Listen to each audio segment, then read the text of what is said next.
Gurudeva Jaya, Gurudeva Jaya, Gurudeva.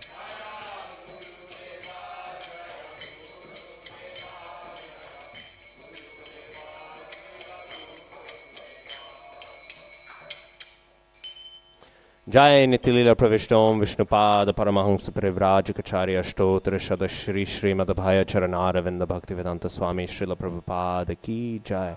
Jai Nitilila Pravishtom Vishnupada Paramahamsa Parivrajikacharya Stotra Shada Shri Srimad Bhakti Siddhanta Saraswati Thakur Srila Prabhupada Ki Jai. Jai Nitilila Pravishtom Vishnupada Srila Gorkishore Das Babaji Maharaj Ki Jai. Jai Nitilila Pravishnom Vishnupada Srila Satchidananda Bhaktivinoda Thakur Ki Jai. Jai Nitilila Pravishnom Vishnupada Vaishnava Sarvabhaum Srila Jagannath Das Babaji Maharaj Ki Jai. Shri Gauriya Vaishnav Guru Varga Ki Jai. Namacharya Srila Haridas Thakur Ki Jai. Prem se kaho Shri Krishna Chaitanya Prabhu Nityananda Shri Advaita Gadadhara Shri Vasati Gaur Bhaktivrinda Ki Jai. Ganga Mai Ki Jai, Jamuna Mai Ki Jai, Bhakti Devi Ki Jai, Tulsi Devi Ki Jai, Ananta Koti Vaishnav Vrinda Ki Jai, Nittai Gaura Premanande, Hari Hari Bol. All glories assembled devotees, Hare Krishna. All glories assembled devotees, Hare Krishna. All glories assembled devotees, Hare Krishna. All glories, Shri Guru and Shri Gauranga. All glories to Srila Prabhupada Ki Jai.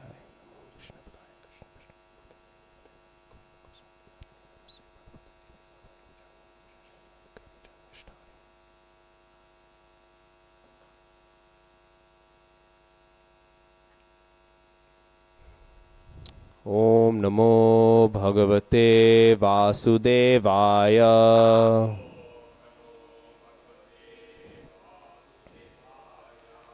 Om Namo Bhagavate Vasudevaya.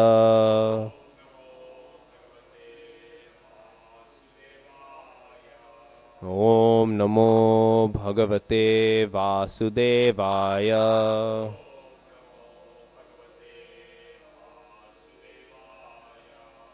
So reading today from Grantaraj Srimad Bhagavatam, Canto 4, Chapter 8, Text 47. Shri Vatsankam Ghanashyamam Purusham Vanamalinam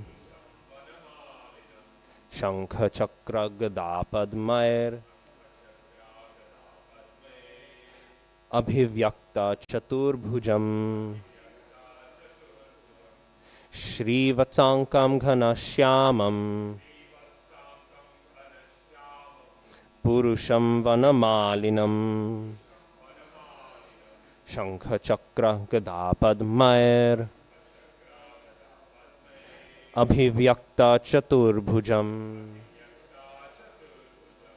Shri Vatsankam Ghanashyamam Purusham Vanamalinam Shankha Chakra Gada Padmair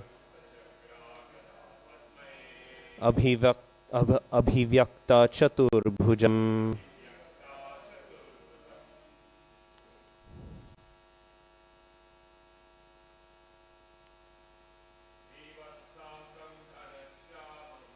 Shri Vatsankam Ghanashyamam Purusham Vanamalinam Shankha Chakra Gada Padmair Abhivyakta Chaturbhujan. Shri Vatsankam Ghanashyamam Purusham Vanamalinam Shankha Chakra Gada Padmair Abhivyakta Chaturbhujam. Shri Vatsankam Ghanashyamam Purusham Vanamalinam Chakra Gada Padmair Abhivyakta Chaturbhujam. Shri Vatsankam Ghanashyamam Purusham Vanamalinam Shankha Chakra Gada Padmair Abhivyakta Chaturbhujam Shri Vatsa Ankam. The mark of Shri Vatsa on the chest of the Lord. Ghana Shyamam, deeply bluish. Purusham, the Supreme Person. Vanamalinam, with a garland of flowers. Shankha, conch shell. Chakra, wheel. Gada, club. Padmaihi, lotus flower.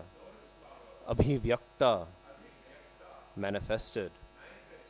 Chatubhujam, four-handed. Translation. The Lord is further described as having the mark of Shri Vatsa, or the sitting place of the goddess of fortune, and his bodily hue is deeply bluish. The Lord is a person.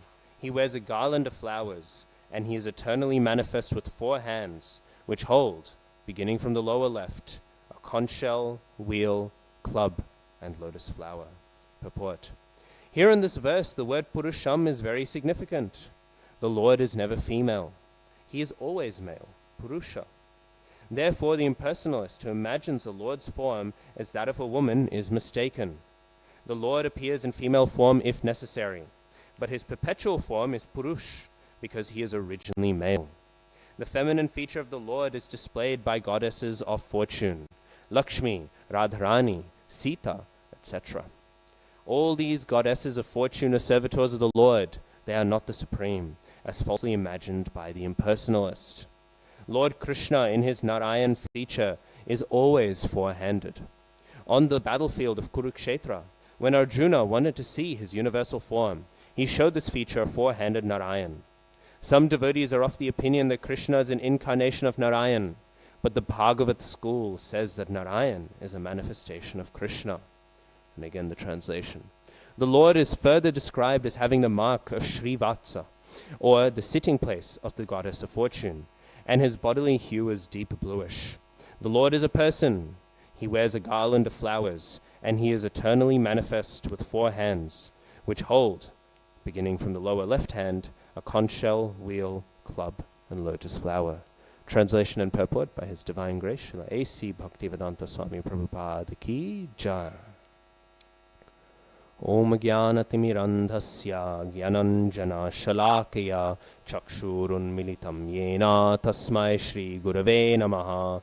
Shri Chaitanya Manobhishtam Sthapitam Yena Bhutale Soyam Rupah Kadamahyam Dadati Swapadantikam Vandeham Shri Guru Shri Utapadakamalam Shri Gurun Vaishnavamscha Shri Rupam Sagrajatam Sahagana Raghunathanvitam Tam Sajivam Sadvaitam Savadhutam Parijana Sahitam Krishna Chaitanya Devam Shri Radha Krishna Padan Sahagana Lalita Shri Vishakhan Vitamscha. He Krishna Karuna Sindho Dinabandho Jagatpate Gopesha Gopika Kanta Radha Kanta Namostute Tapta Kanchana Gourangi Radhe Vrindavaneshwari Vrishabhanu Sute Devi Pranamami Hari Priye. Namo Mahavadanyaya Krishna Prema Pradayate Krishnaya Krishna Chaitanya Namne Gauratashe Namaha Vanchakalpatarubhyascha Kripa Sindhubhyevacha Patitanam Pavanebhyo Vaishnavebhyo Namo Namaha. Jaya Shri Krishna Chaitanya Prabhu Nityananda Shri Advaita Gadadhara Shri Vasadi Gaur Bhakta Vrinda. Hare Krishna Krishna Krishna Hare Hare Hare Rama Rama Rama Hare Hare. So today we are continuing our discussion of this very, very famous section of Srimad Bhagavatam, the pastimes of Dhruv Maharaj.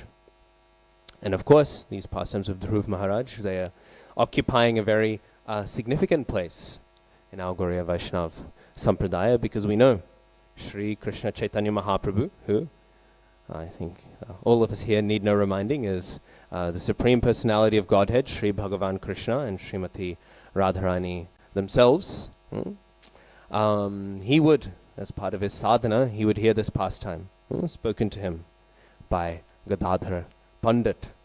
So the relishing of this pastime, not just once, but hundreds of times. If we see Sri Krishna Chaitanya Mahaprabhu, who is establishing the method of Harinam Sankirtan in this Kali Yuga, if he is relishing this pastime so strongly, then surely we too must as well.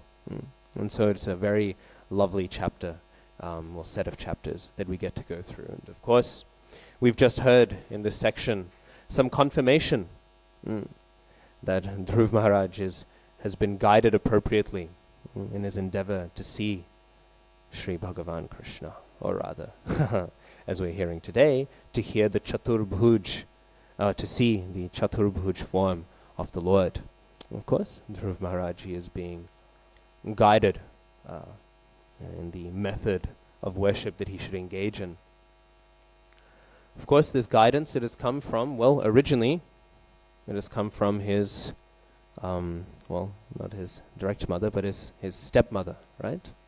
Originally, this is where this guidance has been sourced from. And we can see there's something interesting there. Because, of course, we would not think that she is such a great authority, would we? She has manifested, of course, already we've read in this chapter, some very terrible qualities, right? And yet, she is giving something of some decent advice, right? So, how do we understand this? Well, we can say that in many ways, this stepmother, she represents the bogus guru, the bogus guru in our sadhana, the bogus guru in our spiritual life. Why? Because though she is presenting something that seems to be a good conclusion, right? Go do some pious activities so that you can be born in so great a womb as mine. She's doing so with a false conception and a false motivation. Sometimes devotees can be a little bit too sincere. And then we'll hear, oh, this person is saying, chant Hare Krishna. Oh, then I can listen to them, right? This person is an authority. They're saying, chant Hare Krishna. Chanting Hare Krishna is what I should do. So I'll listen to whatever they have to say. But no, we can see, even a quote-unquote bogus source can give us a good conclusion, right? Because of course we know she is saying all of these things, and we might wonder why she's saying them. On the one hand, she's saying them in order to insult, in order to denigrate.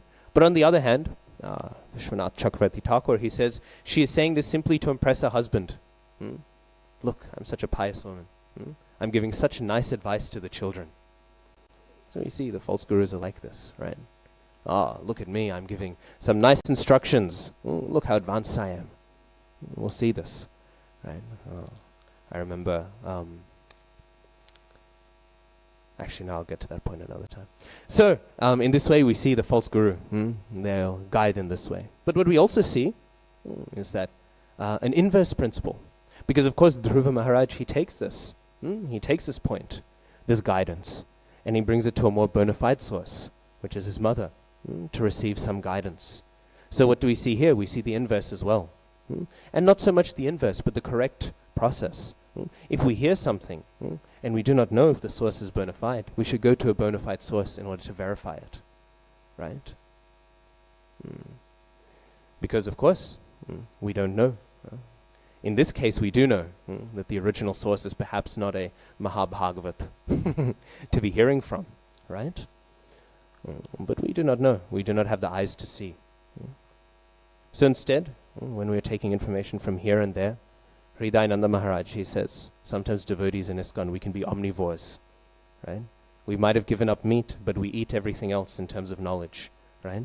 We'll go here and there to this temple and that temple, and we'll hear this, and it's all true. It's all bona fide. And maybe it is. But we should be chaste to the understanding of where we know the current of truth is coming from. And so when we hear things here and there, we should always be ready to come back to the spiritual master, to come back to Srila Prabhupada's books and verify, is this true? Is this correct? Otherwise, so many people are speaking. And how many are speaking the truth? Not many. Because, as we see in this text, this world is what? It is all Prakriti, including us, right? We are all presided, because who is the only Purush? Who is the only enjoyer? Krishna, right? So Krishna, he is the only enjoyer. And yet, in the Bhagavad Gita, what will we hear? Purusha and Prakriti. And we will hear, oh, the Jivas, they are Purush.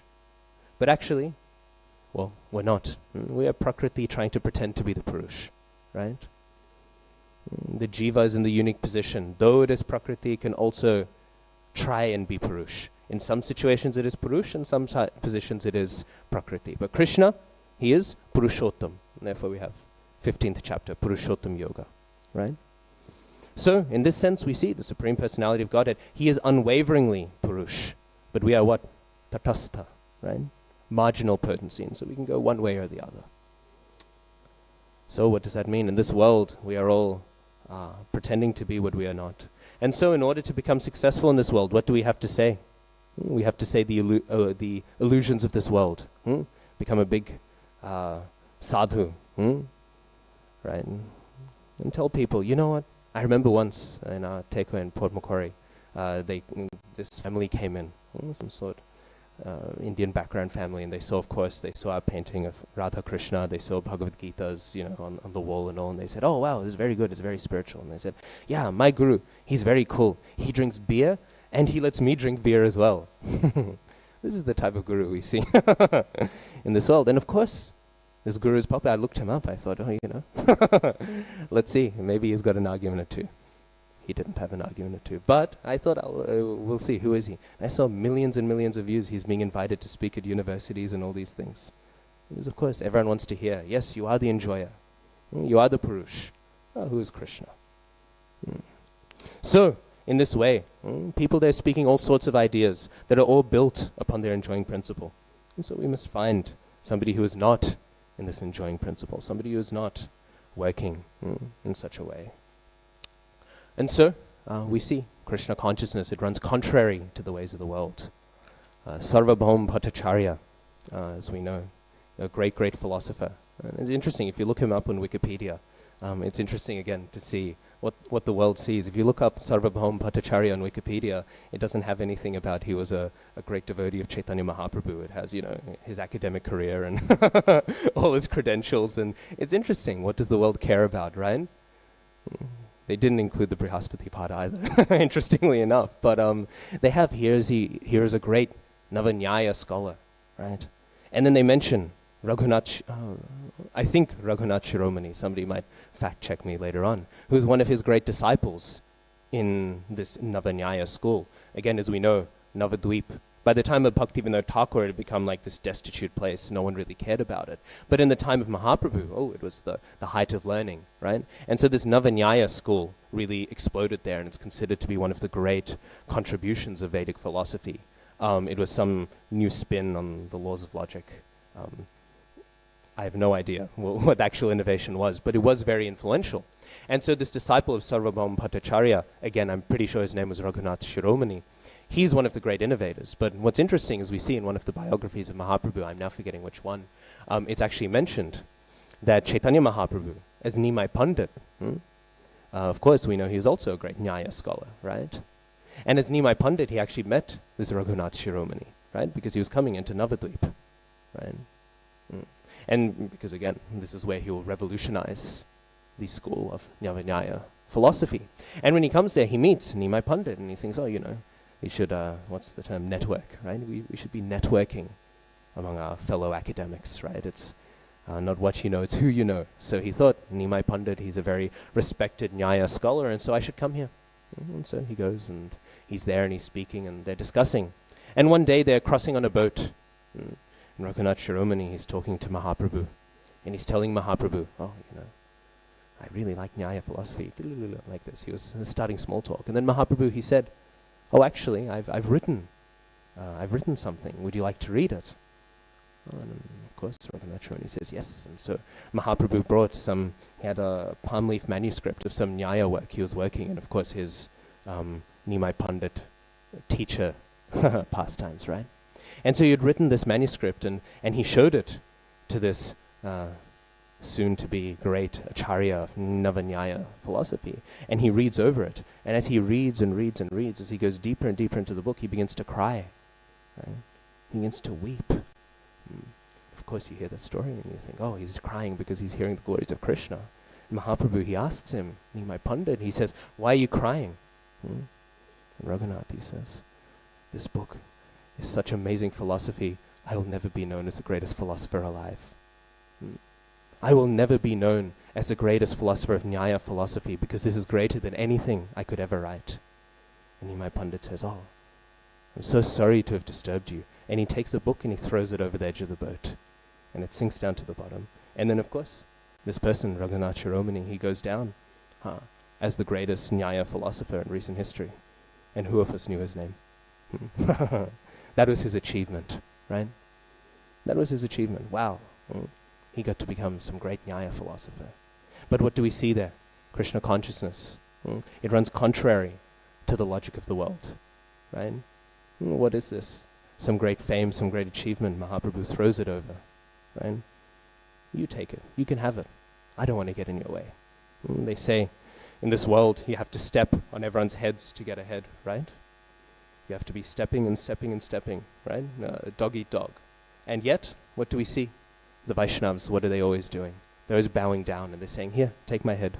Step on it, please. Please step on my head. This is the logic of Krishna consciousness. This is the logic of devotion. And this is realizing our position as ones who serve and not who are served. It is said, the Bhagavatam, of course, we know there's an analogy. There are different levels of knowledge. There's, now I'm mind blanking, Pratyaksha, right? There's Pratyaksha, Paroksha, Aparoksha, Adhokshaja, and then, now I'm forgetting the last one. What is it? Aprakrita Pratyaksha, right? And so these are the different levels of knowledge. Of course, you can go through and break them down. Prabhupada does in a few Bhagavatam classes. However, what's interesting is there are these forms of knowledge, right? And these are different ways of understanding the Shastras. And we hear the analogy that's often used, right? Oh, in order to understand the Bhagavatam, what we are hearing in the Bhagavatam is we are hearing about a reality that is defined by this, a reality that is defined by giving, a reality that is defined by service. That is what we are hearing about in Bhagavatam. We are not hearing about this world we are in, right? Stepping over the heads of many, wanting to become great, wanting to become greater than others. We are hearing about the world of Trinadapi Sunichana. We are hearing about this world. And so, it's said sometimes that, well, if you're hearing descriptions of Paris, you should hear from somebody who has been to Paris, right? What is Paris like? Of course, because how else will we understand this book? There's so many elements, there's so many aspects of it that need to be reckoned with, that need to be understood. But how can we hear this? Again, we must find somebody who is serving, who is not exploiting, right? Somebody who has seen this. It is not pure ecstasy or something, actually, that qualifies one to enter into the world of Bhagavatam. We have this conceptualization, right? That I will study the Bhagavatam, and I will learn it, and I will enter into it, and I will master its contents. But this is not the world of the Bhagavatam, right? Again, if I say, if I do not live in the world of the Bhagavatam, how will I understand it, right? It is not enough simply to try to hear from somebody who lives in the world of the Bhagavatam. We too must try to live in the world of the Bhagavatam. Because what the Bhagavatam is describing is a real reality that we can live in. And that is a real reality of devotional service. It is a real world. I remember when I was very little, I read Harry Potter, right? And when I was reading Harry Potter, I always thought, oh, when will I be able to get, my letter and I get to go off and being a wizard? Wouldn't it be cool if I could cast magic, right? Wouldn't that just be so cool? But the Bhagavatam, it is inviting us, right, into a world that does exist. The world of Harry Potter does not exist, right? The world in which Harry Potter was written does not exist. It is simply an ephemeral moment in the material energy, right? And yet the Bhagavatam is inviting us into a world that does exist, a world of service. But unless we enter into that service, we cannot understand it. Sometimes people, they speak of prem, Krishna prem, right? Krishna prem, love for Krishna, and what do people think? They think, wow, you know, if I eventually one day, by the mercy of Hari Guru Vaishnav, I will experience Krishna prem. And what do people describe? They say, I will enjoy chanting so much, right? Tears will flow from my eyes constantly. This is what people describe when they say, oh, one day, by Krishna's mercy, I'll have Krishna prem. What are they describing? They're describing the joy that they will have, right? Still, the enjoying tendency is there. I heard from one sadhu once, Krishna prem means more capacity to serve. That's what it means. Krishna prem is not the opportunity, I've spent so much time washing the pots, now I get to finally enjoy myself, now I get to cry, now tears will flow from my eyes, wow, you know. I've worked so hard in Krishna consciousness, so now I can enjoy. No, Krishna prem means greater capacity to serve. It means now I can truly be pleasing to Krishna with this level of offering in my heart. I'll be serving better and better and better. This is the reality of the Bhagavatam. Not, oh, I can enjoy this. So, in this way, we see that Krishna, he is understood through service. He is accessed through service mood. And this world of the Bhagavatam, it is not accessed through exploitation, not, wow, kirtan, so nice, right? I love it so much. Of course, this is good to give us some initial taste, but we should aspire for a mood where we are thinking, I'm chanting, doing all these things as a service. And service is the world of the Bhagavatam, and when we serve, then we enter into the Bhagavatam. Otherwise, we are existing somewhere else. We are reading descriptions of France, and we are posing Germany onto it, right?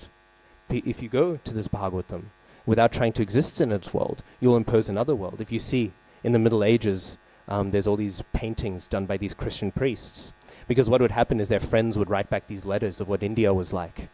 And their friends reading these letters would think, oh, this is what it must look like, and they'll do paintings, and they're really funny because they look nothing like you'd imagine, right? You'll have sannyasis with big axes, and their Brahmin threads are like these chains, right? These interlocking chains. Why? Because they are seeing their world of Europe, and they're imposing it onto the cultural world of India. And we will do the same. If we take our culture and our world of exploitation, of enjoyment, of me, mine, and we impose it onto the world of the Bhagavatam, and the Bhagavatam will not open up to us, right? And so if the Bhagavatam doesn't open up to us, then how will we see such beautiful forms as these, right? Where are they found? Can we see with our eyes that are only looking for opportunities to enjoy? Can we see with these eyes a beautiful form like this? This whole section, right? It's so lovely. We're hearing how wonderful the transcendental form of the Lord is. But will it be seen by eyes that wish to enjoy that form, or eyes that wish to see that form in order to serve it? Right? This is the nature of accessing the Bhagavatam. It is a world of service. And if we do not approach it with this mood of service, then we will be like these medieval Christian priests, right? Sometimes we are very eager to say we are not committing idolatry, we are not idolatrous. But actually, we are very idolatrous if we create a Krishna that is for us to enjoy. A false Krishna. And we will create some image, wow, so lovely, so beautiful. But what will this image be? A product for our enjoyment, and that is not Krishna. Because now we have constructed a Krishna who is Prakriti, not Purusha. We have constructed in our mind a Krishna who is there to serve us with his beauty, and not for us to serve his beauty. So in this way, it is the mood of service through which these things can be truly appreciated. Service. And service to who? Right now in our Bhakti Shastri, we've just begun the Nectar of Devotion. And there's an interesting question that can be asked. Where is the Bhakti Rasamrita Sindhu? Rupa Goswami, he has described it. He has described there is a North Ocean, there is an East Ocean, there is a South Ocean. Where is it? Where is this grand ocean of the Bhakti Rasamrita Sindhu? Where is it? And somebody will say, oh, well, it's literary. Oh, has Rupa Goswami made it up? Has he sat down and made something up? No. This Bhakti Rasamrita Sindhu exists in the heart of Rupa Goswami Prabhupada. I remember once I was attending a Bhagavatam class, and I remember at the end the speaker quoted some pastime from one of the Acharya's literatures, one of Six Goswami's literatures, and this was a pastime not found in Bhagavatam. And the questioner asked, Maharaj, did this pastime, did it happen on earth or did it happen in the eternal pastimes in Golok? And the speaker said, these pastimes occurred in the heart of the Acharya who wrote them. Whether it is in the eternal pastimes or the earthly ones, I do not know. But what we do know is that they appeared in the devotional heart of this Acharya. What do we hear? Yam Shama Sundaram Achintya Gunasvarupam, right? This form of the Lord is what? Achintya Gunasvarupam. It is a form of inconceivable qualities. We cannot conceive of it with our senses. But where is this Yam Shama Sundaram, right? Achintya Gunasvarupam. We hear in that same text, Hridayeshu, it is in the heart of those Premanjana, those whose eyes are tinged with love. So where do we find these forms? We cannot access them because our senses, they are filled with this desire to exploit. Only by acknowledging the Vaishnav, only by association with the sadhu can we begin to understand these forms. Only by service to the Vaishnav will we eventually be able to tap into it, because where can we find these forms? In this world, we can find the form of the Lord in the heart of the Vaishnav, right? So we know Shri Shri Radha Gopinath. There's Radha and Krishna themselves right before us. But how could we have ever known this ourselves? We only know this to be the case. We only know this to be the case. Needs my keys. We only know this to be the case because a Vaishnav has told us. A Vaishnav has in some way opened their heart with some bit of mercy, and they've told us that there on the altar is not marble, is not rock, but is the Supreme Personality of Godhead themselves. It is through receiving the mercy of the Vaishnav that we are able to see such forms. And so we see, Dhruv Maharaj, he is receiving this mercy now from Narad Muni. So, we should not think that it is so easy to perceive these forms, right? Or that these realizations are so easy to access. They can only be accessed through that world of service. And so we see, interestingly, there's one pastime that I think of in terms of delineating, in terms of seeing the world, right? Because we can get so confident that we are seeing the world as it is, but actually we do not see the world as it is, because we are not seeing it with the true senses, right? We are seeing it with these false senses, right? Not the senses of service, but the senses of exploitation. And so we must be very careful when engaging with the world, because we are engaging with the world falsely, on a false pretense. So I remember one pastime, it's a famous one actually, of Srila Prabhupada and one of his godbrothers. And this godbrother, when Prabhupada arrived in India with all of his dancing white elephants, we know that everyone was very impressed. They were very infatuated, right? However, not everyone was so impressed or so infatuated, and many of Prabhupada's godbrothers, they wouldn't honor the prasadam that had been prepared by these devotees. Their mlechas, their yavanas, what do they know of preparing prasad, right? These people, they were only eating meat a few years ago, and now I'm meant to have the prasad that they've offered? Oh, I can't do this. And so many godbrothers of Prabhupada straight up were criticizing Prabhupada as well, right? But many godbrothers, they would say, oh, we like Swami Maharaj. We like him, and his disciples are nice, but we are a bit too pakka. We're a bit too pakka to honor this Mahaprasad from lectures. And so in this way, there was one godbrother, very famously, and he would visit Srila Prabhupada, and every time he would visit, he would very conveniently skip prasad time. He would miss it, and he would miss it. Anyway, so eventually, this godbrother, because he had a good relationship with Srila Prabhupada, he asked him once, oh, Prabhupada, I need a small donation for running one of our temples. And there's a famous letter in response. I've got it written down here. Prabhupada writes, please accept my obeisances. I am in due receipt of your letter dated August 27th, 1975, and have noted the contents. Yes, it is Bhagavan's special mercy upon me that I am getting such immense wealth. You will be pleased to know that my books are selling to the extent of $1 million per month. Book distribution ki jai. But this money is coming from the mlechas and the yavanas. That is the difficulty. This money is not coming from the Brahmins. Therefore I am afraid to contribute to you as you request. How shall I give to you and pollute you? They are all mlechas, and you are a rigid Brahmin. Pakka. So how will you accept it? If you like it, you can hand over the management charge of your temple, and my devotees will manage. I hope this meets you in good health. So this letter Srila Prabhupada wrote. Very lovely. And so Prabhupada wrote this. And of course, this godbrother of Prabhupada actually was very well respected for his humility, and he took it very well, right? He kept on visiting Prabhupada with less requests for money, but he continued visiting Prabhupada.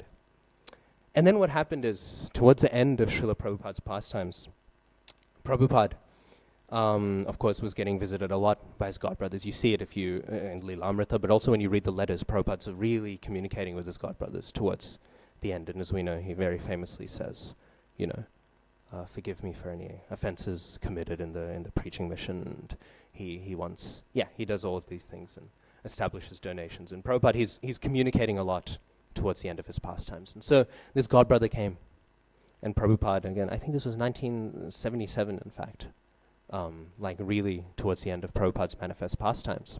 And so what happens is this godbrother comes to Prabhupada, and he tells Prabhupada, he says, I'm very lamenting that you are concluding your pastimes. And Prabhupada, he says, I have a gift for you. This godbrother, he thinks, you don't need to give me any gift. You have given the greatest gift of service to our Guru Maharaj like this.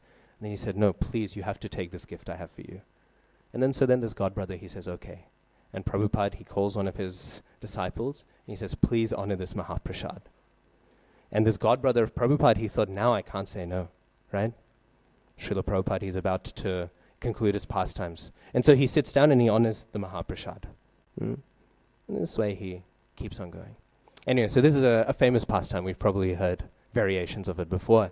But what's interesting is I was hearing from one disciple of Srila Prabhupada, because of course this godbrother of Prabhupada stayed a rather well-wisher of ISKCON, and he would give some support to devotees. You'll see sometimes in like our centennial celebrations, Krishna Balaram Mandir and all would invite him to come, right? And so this godbrother of Prabhupada, he had a good relationship with Prabhupada's disciples. And this disciple of Prabhupada was saying that towards the end of this godbrother's pastimes, whenever he would see disciples of Prabhupada, he would always raise his hands. And he was famous for being a bit bedridden. It was hard for him to move. He would always raise his hands to do dandavats. And he would say, Universal Vaishnav, Universal Vaishnav. This is what he would do. And then one day, this disciple of Srila Prabhupada, he asked, he said, Maharaj, why whenever you see us, do you lift up your hands, do dandavats and say Universal Vaishnav? And this sadhu, he said that when Srila Prabhupada, when he told me that he had a gift for me, I was very confused. Because Mahaprasad, it is a gift, but we're always sharing Mahaprasad with each other. You don't really have to say, I have a gift, right? And this is something that we do in reciprocal relationships with Vaishnavas all the time, right? It's not a special gift. A gift is when you do something a little, out of the ordinary, right? And he said, I was always confused. But as I sat down and as I reflected on it, I realized that the gift wasn't the prasad so much as prasad is a gift. The gift was when I honored that prasad, I realized that it was constructed, it was produced, it was offered with so much love and devotion, that it truly, truly was Mahaprasad. It was no less than any other prasad I had in my whole life. And the gift that I'd received from Srila Prabhupada was to realize that Vaishnavism is universal. And so whenever I see all of you, I remember the mercy of Srila Prabhupada, that he showed the universality of bhakti, that he showed the universality of Krishna consciousness, that it moves beyond any form or any shape or any material consideration. And so I'm always overwhelmed by love, for gratitude for Prabhupada's mercy, that he let me see the universal Vaishnavas in front of me. So this was his reflection, this godbrother of Srila Prabhupada.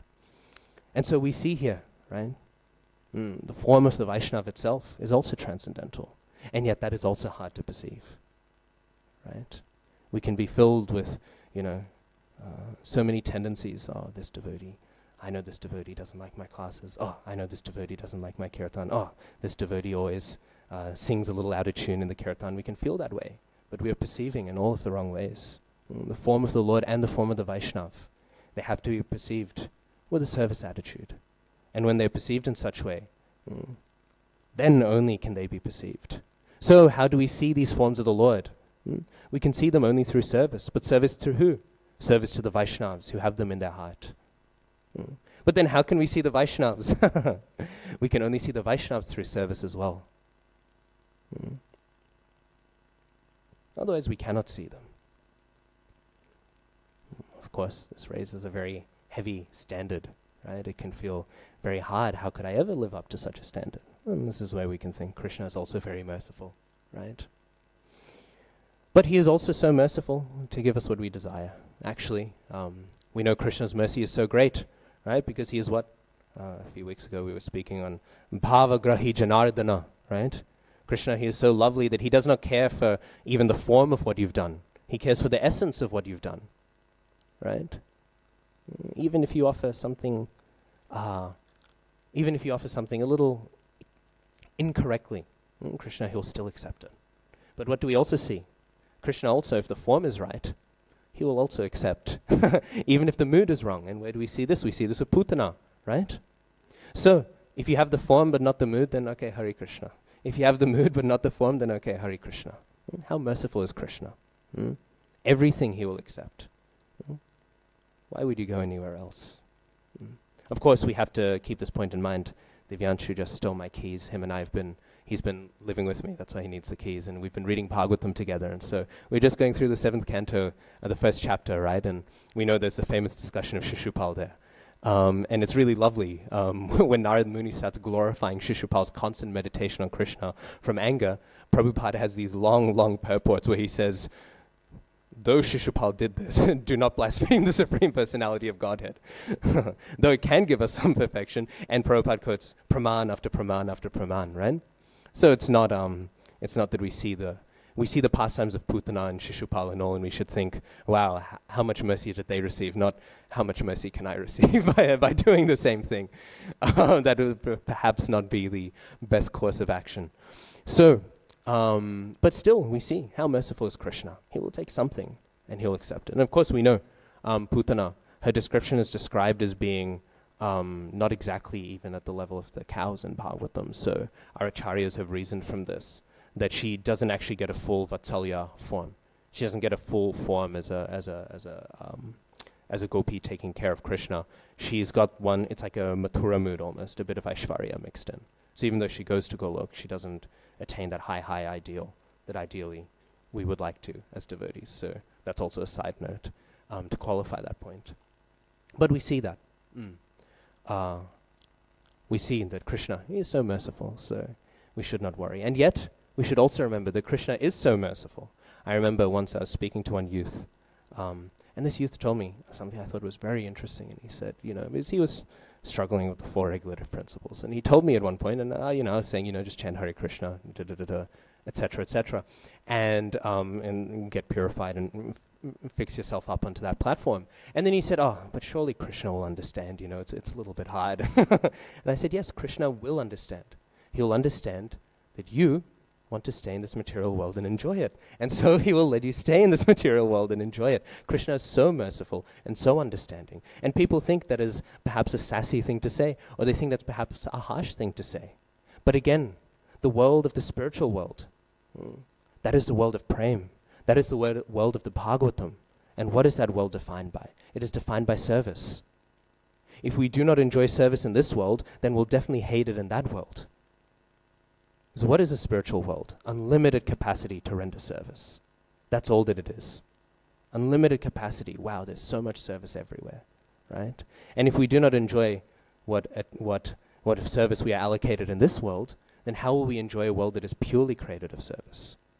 So if we still have some desire, and at least in my case, I have a lot of desire not to serve, then it is Krishna's mercy that we do not go back home, back to Godhead. It is Krishna's mercy that we are not able to engage with those forms, because we won't enjoy it. We will hate it. We will hate every moment of being in the spiritual world if we do not have this desire to serve. So in this way, we see service is the defining aspect of this. And of course, this is a very it's a very sweet description. I've maybe given a bit of a heavier class for for a sweet text, but we see this is the nature of the form of the Lord. Now, of course, as we've discussed, this is the Sadbhuj form, right? It is not Krishna in his fullest, in his Shyam Sundar form. This is Krishna in another expansion. As Prabhupada writes, this is the feature of four-handed Narayan.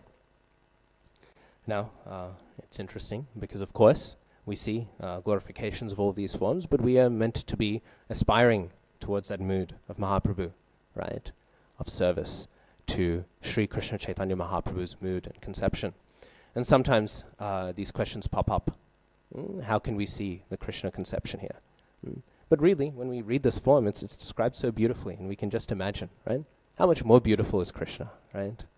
This is him in a form that is considered more opulent, and so the sweetness is not so tangible, and yet still so beautifully described. And actually, sometimes people wonder this.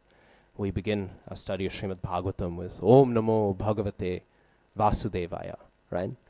And when we begin it in this way, sometimes devotees, they'll ask, oh, how can we understand this? Because, well, Vasudev, but isn't Bhagavatam about the highest conception? And isn't the highest conception Krishna in Vrindavan, right?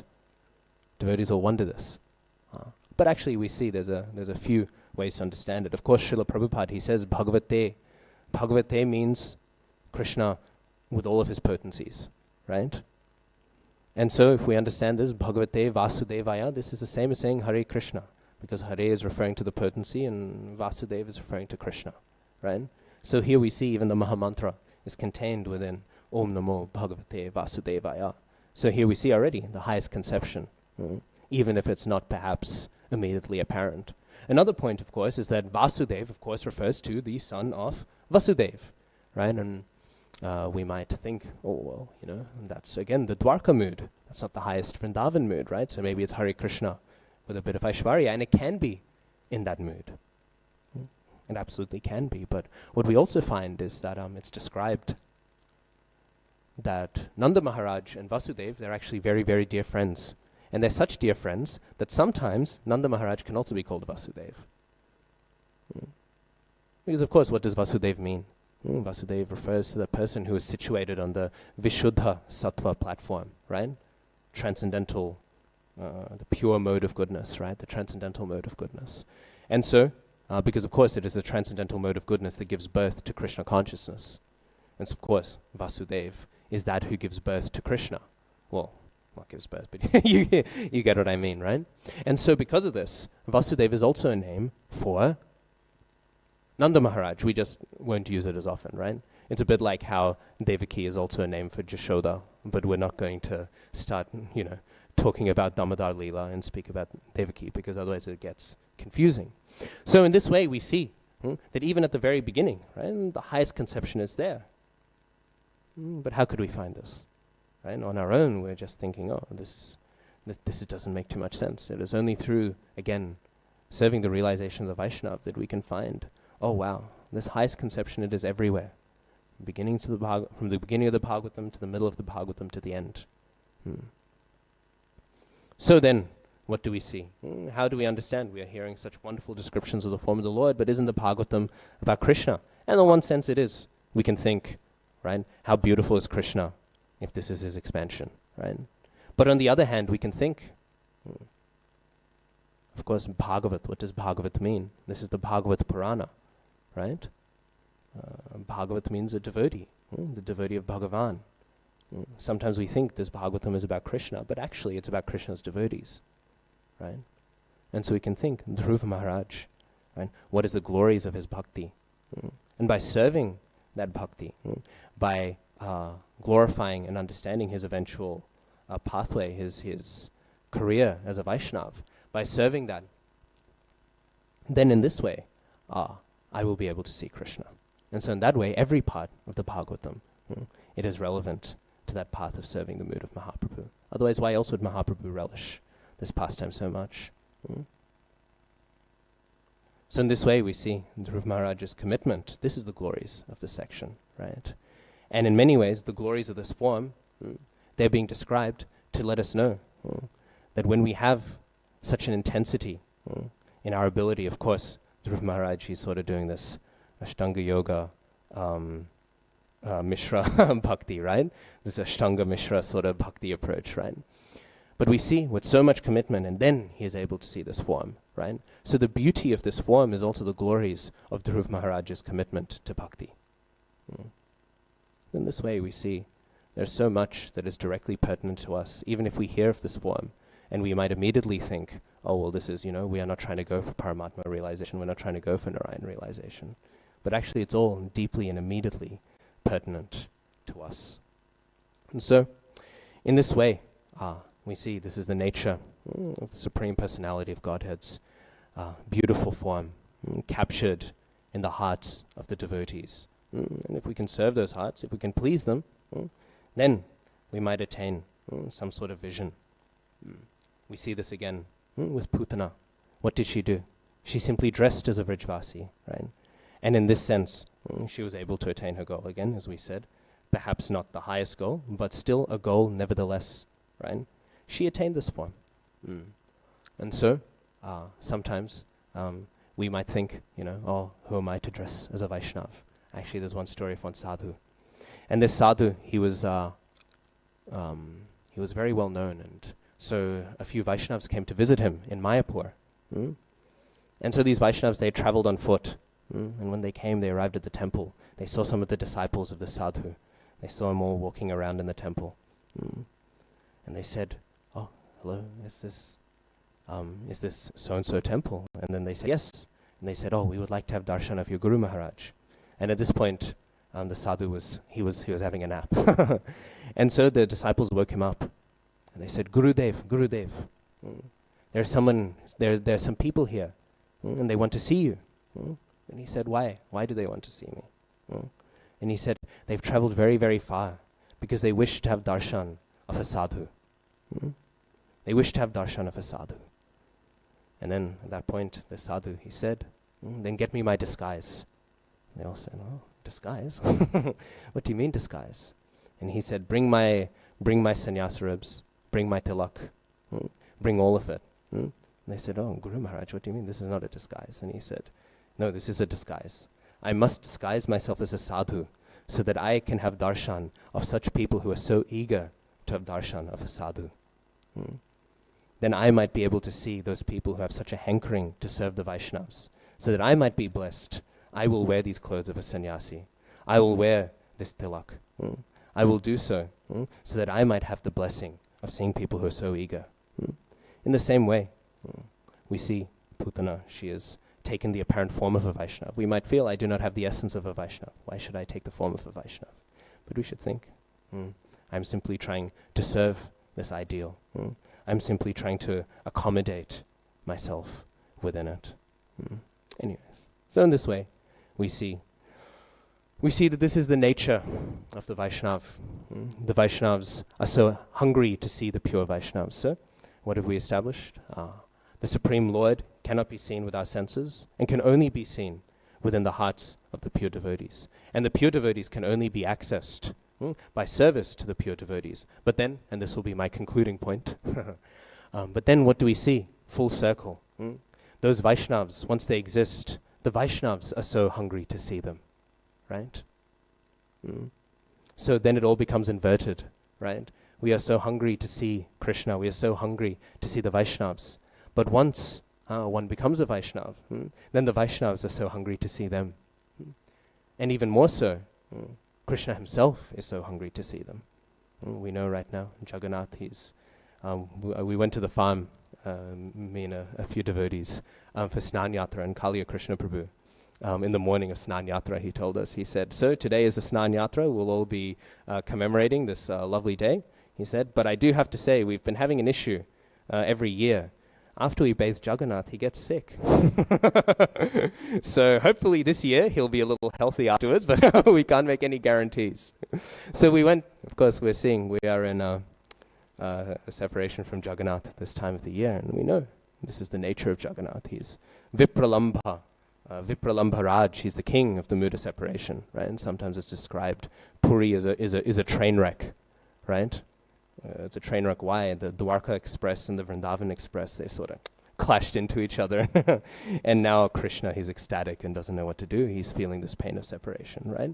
We know whenever you hear the pastimes of, there's a few pastimes that float around of the origins of Jagannath, and whenever we hear them, they're always built on Krishna's separation. He's in Dwarka and yet he's so far away, right? And of course we know this mood of separation, we won't get into it too much, but this mood of separation continues. We know the Kurukshetra shlokas are recited by Mahaprabhu in the Ratha Yatra. So we see that Jagannath, he's very much embodying this mood of separation. And yet, what do we hear? At the beginning of the Ratha Yatra chapter of the Chaitanya Charitamrita, we hear that the whole world is absorbed in Jagannath, but what is Jagannath absorbed in? He's absorbed in the dancing of Sri Krishna Chaitanya Mahaprabhu, right? So Mahaprabhu is what? He is the greatest devotee. Of course, he's also Krishna himself, but he's Krishna tasting that mood of a devotee. And as we know, Mahaprabhu very much is identifying as devotee in the Ratha Yatra. And so, I remember I asked one sadhu, I said, why are Jagannath's eyes so wide? And he said, because Jagannath, he is Vipralambha Raj. His eyes are so wide because he's always looking for the Vaishnavas. He's always feeling separation. And so his eyes are wide because where are they? Where are they?